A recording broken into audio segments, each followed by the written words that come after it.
I want to show you how I got here selling t-shirts online even as a beginner. But as a complete newbie on Etsy, I didn't think I was creative enough. I couldn't figure out how to list a product. I didn't even know the first thing of how to get eyes on the product that I wanted to sell. I was super confused and I had absolutely no experience. But no worries, I'm going to show you exactly how you can achieve the same or similar results with these 4 steps. Step 1 is picking a niche. And honestly, this is where most beginners mess up. So most sellers make the mistake of choosing a niche just because they like it or they think it's going to sell, instead of checking the data first. And what feels like a good idea may not always match what shoppers are actually buying. Instead, you want to let the numbers lead. And you do this by using tools like Etsy Search and eRank. This way, you can see the real demand before you invest your time in creating designs. Next, you want to start making your designs, and no, you do not have to be a professional designer to do so.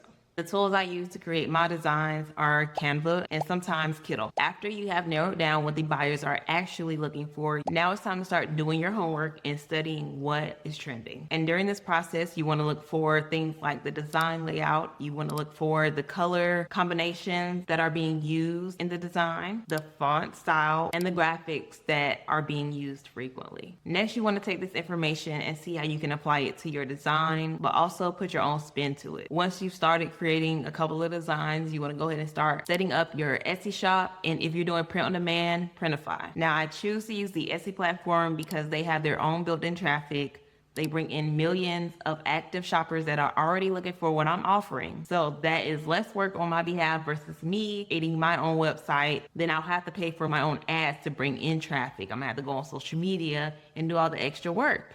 Whereas with Etsy, you don't have to do that. And the setup is pretty beginner friendly. And not only that, but it's simple, affordable, and like I said before, you don't need a website. So here are a couple of tips for setting up your Etsy shop. When you sign up at first, you wanna make sure you go ahead and have a universal shop name. Don't use a name that basically bogs you down to one product type. So for example, let's say Lotus Sweatshirts. That kind of narrows you down to just offering sweatshirts versus if you were to say Blue Lotus Co. That leaves more than enough room for you to offer whatever you want in your shop. Then you want to go ahead and set up your payment and your billing. And during the setup process, they are going to ask you to create your first listing. If you don't have anything at the moment, maybe you didn't create anything just yet, that's fine. Just put in a dummy listing. For me, I just put up a mock-up, and you don't have to put a specific title, just put something in there. You can put chicken noodle soup in there and copy and paste that to the description, fill out the rest of what you need to fill out because you don't have to fill out every single thing, and then go ahead and move on. There's a one-time fee of $29. So think of your title as your billboard. It's what grabs the attention on the highway, Etsy search. And you want to use your main keywords in the front. So for example, if you were selling a Christmas sweatshirt, and it was for specifically a grandma, you don't want to just type Christmas sweatshirt in the beginning. It's better to type grandma Christmas sweatshirt, or rather Nana Christmas sweatshirt, if that's what the sweatshirt says. That keyword is going to be much stronger versus just Christmas sweatshirt. Then we have our lovely description, which is like a mini sales pitch. Think of it as if you were talking to a friend and you're telling them why they should buy something. You want to cover what it is, who it's for, and why it's worth it. Lastly, I would describe the tags as a GPS. They help Etsy know where to send your listing in the search. So in your tags, you want to be sure to use different keyword variations so that buyers can find you from basically different corners of Etsy. Let's say that your listing is a grandma Christmas sweatshirt. Next, you can put Gma Christmas crew neck. That's a variation. It's just a different way of saying it, basically. I know in some countries, they reference to a crew neck as a jumper.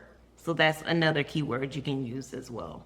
And when it comes to grandma, there's different names for grandma. There's Nana, Gigi, and the list goes on. Those are variations for that keyword. And if you are doing print on demand for your t-shirt business, you want to go ahead and connect it to Printify. That is the print on demand provider that I choose to use for my business. By using a print on demand provider, there's no upfront inventory that you need to store. You only pay for the products after you've made the sale, and they offer a wide range of products and suppliers to choose from. And this gives you options for pricing, print quality, and faster shipping. So once you have signed up for your Printify account, go ahead and connect it to your Etsy shop. Be sure to pick quality print providers, the ones that I use in the description below. Once you have the two connected, you want to go ahead and upload upload your image on Printify, set up your profitable pricing, and then publish to Etsy. And after you have set up your foundation, you're gonna just repeat these steps. And remember, you don't need professional designing skills to get this done. You just need a repeatable process. And if you're ready to take this a step further and fast track your t-shirt business journey, I have 5 spots that are now available in my community where I help you with step-by-step guidance, cut out the guesswork, and most importantly, provide support and feedback. Click the first link below if you're interested. And until next time, I'll talk to you guys later. Bye.